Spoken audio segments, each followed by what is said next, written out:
Alanganin. O, alanganin. Alanganin. Hindi tayo sure. Hindi tayo sure. Hindi tayo sure. Okay, Mr. President, makinig ka. Mm-mm. So, kung... Sige, sabihin na natin, baka nga hindi niya matapos. Anong mangyayari sa atin? Sa Pilipinas? Kasi yun naman yung paulit-ulit Away-away din tayo niya. Hindi naman. Di ba sabi ko, ang susunod na presidente, hindi pa yon. Yung susunod pa, Transition, magiging parang mainam na ng konti. Yung isa pa na pagiging presidente na siguro mga dalawa ikatlo, Ikatlong presidente. magiging okay na ang bansang Pilipinas. So kung halimbawa lang, totoo sinabi ng Baraha, hindi niya matatapos. Hindi may transition president. Mukhang hindi matatapos. Napakita mo yun. Actually, delikado. Oo. So, pwede tayo magpalit talaga. Tsaka ito. Kapag hindi naayos talaga ni BBM o ng ating presidente ang problemang ito. Mr. President, So, listen. pwede siyang mawala talaga sa kanyang kinaupuan. Makukulong. Isang magandang pag-asa na dapat mapag-isipan ng mga kalaban ng mga Duterte. Ito po'y panawagan, ha? Tarot po ang nagsabi. Panawagan po ito na darating ang panahon, mas babango pa ang pangalan ng mga Duterte at kikilalanin sila sa ang sulok ng daigdig. Kaya ito po'y panawagan, yung pong lahat ng mga sa tingin ninyo ay may mga papasok sa politika. Tandaan nyo po, kung kayo po ay nasa politika at gusto ninyong tumakbo, ay umiwas na lang po sa issue ng Duterte. Kasi po, mamahalin ng sanlibutan ang pamilya ng Duterte. Come what may, nasa kapalaran po nila. Sa ngayon po talaga magulo ang sitwasyon. Yung mga nagtatanong po, ayon po dito sa tarot, ang ating dating presidente ay ayaw ng patakbuhin ang kanyang mga anak. Ayan, kaya siya nakaganyan. Kumbaga, ayaw na niya ng gulo. Hanggat maaari, ayaw na niya ng gulo. Pero, yun nga po ang sinasabi ko sa inyo, sa pansamantala po ito na titigil ang kanilang mga mundo dahil nga po inaasikaso, maarahil ang kanilang ama, maaring nadidismaya din sila sa mga sitwasyon ng batas, pero dito po ay mababaliktad ang sitwasyon dahil dalawa sa anak ng ating dating presidente ay tatakbo sa pinakamatataas na posisyon ng politika ng Pilipinas at ito po ay taong bayan ang maglalagay. Tandaan niyo po yung prediction na ito.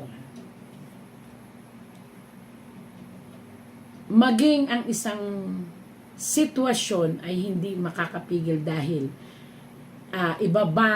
ibabind o parang mag-asawa na pagsasamahin ang puwersa ng mamamayan at ng pagiging makabayan talaga. Lalabas ang pagmamahal ng tao sa kanila.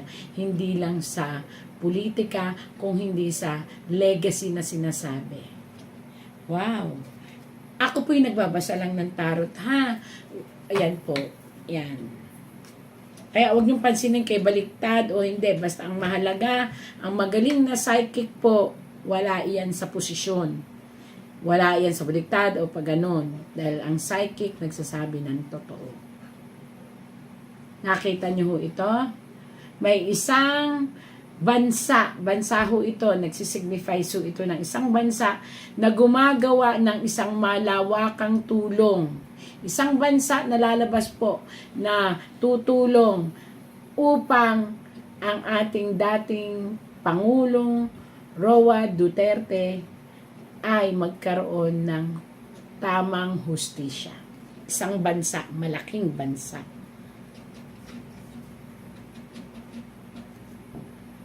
Huwag matakot. Ito ay yung pamilya ni dating presidente. Ito ay natatakot kung ano ang kalalabasan. Actually, maganda ang kalalabasan.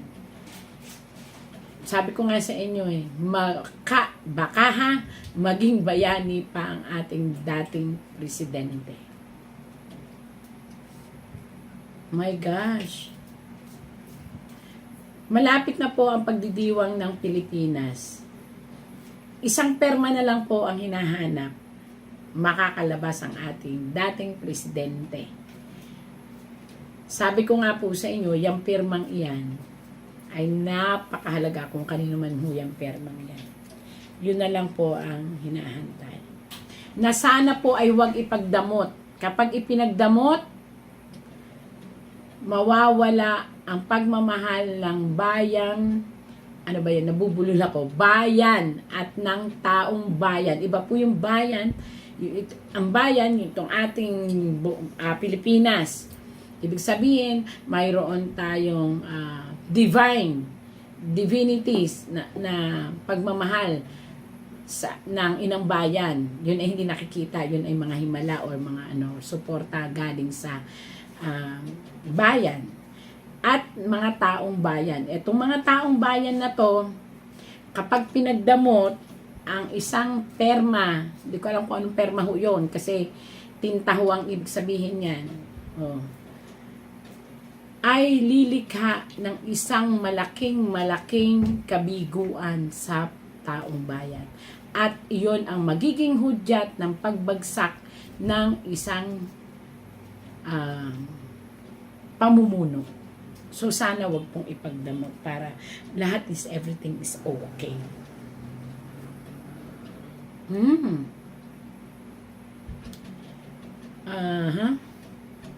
Ito po ay tagumpay. Mararamdaman po natin ang tagumpay. Kaya lang po sana bilisan. Kasi po, itong tagumpay na ito ay kinakailangang buhay na maiuwi ang ating dating presidente. Kasi po dito, lumalabas na ang kanyang karamdaman ay nagpapahirap sa kanya. So, eto po ang karamdaman po ng ating dating presidente ay nagpapahirap sa kanya.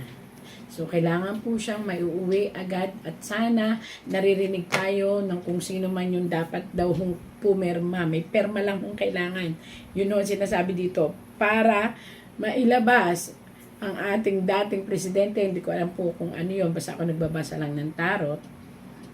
Ito ay maglilikha kasi kapag ang ating dating presidente po, ayan po, ay nawala, knock on wood, kasi po ay may nakita po ako dito na pagdurusa ng kanyang karamdaman.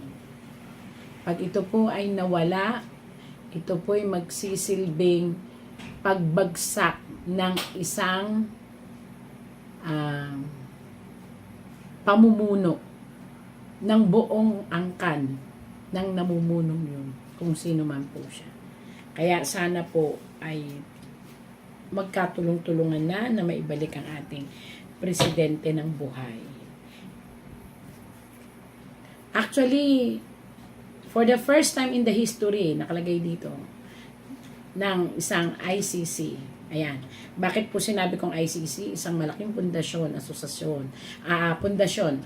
Itong, nakita nyo naman, may malaking tower. Nagsisignifies ito ng ICC. At nakikita nyo ang dalawang tao. Dalawang tao pa lang ho ang lumalaban. Ang ina ay ang anak na babae at ito po ay kaya nakaganyan po siya na pula. Yan, pula. Kahit mahaba, dalawa po yan, nagsisignifies po siya ng isang lalaki at saka isang babae. Kahit po yan, ang picture niyan ay mahaba ang buhok or hindi. Ito po ay nasa pagbasa. Ang ibig sabihin po nito ay lumalaban talaga. At maniwala ho kayo, 1, 2, 3, 4. 4 na voluntaryo na namumuno sa ICC, hindi ko alam kung sino po ito kasi matataas, ay bumibili. At nagtataka. At sa ngayon, sila man ay hindi makagalaw dahil natatakot sila sa impact ng reaksyon ng mamamayan. Kaya lumalabas po rito na maaari tayong magdiwang. Maaari pa lang nga kasi pinag-aaralan pa. Kasi mayroon pang kailangan pong isa lang perma. Okay na, wash ang lahat ng problema ng ating dating presidente. Wow. Sa kaguluhan hong ito ng ating na nangyayari sa ating dating presidente, tapos sa mga kaso-kaso, may isang tao na lihim na ayaw talaga pong makawala ang ating dating presidente. Kaya lahat ginagawa niya, oh, may mga patalim.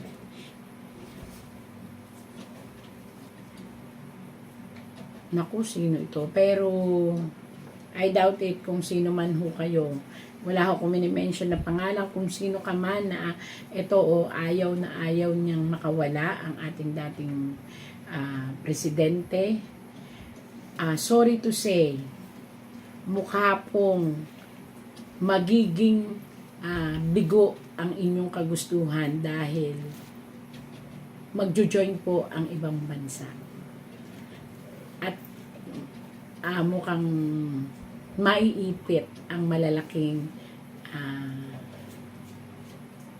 may concern doon sa kaso ni Tatay Digong na tinatawag natin sa ating bansa. Mukha pong mag-giveaway sila. So, kung ako sa kanya, kung sino man tong tao na to, isang taong to na ay talagang mapakawalan ng ICC, ang ating dating president, wag na lang siyang mag-oppose. Makitulong na rin siya. Kasi ito, lantarang. Ito po ay lantaran at voluntaryong pagdating ng tulong at pag-asa sa ating dating presidente ng Pilipinas.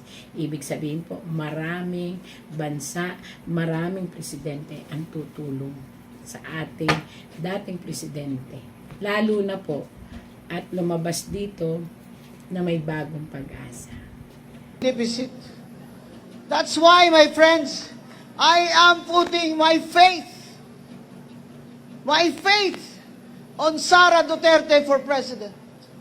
Because I see only that Sara Duterte, even with her quiet, calm demeanor, has the strength of character and the integrity to be our leader and run our country from the bottom up.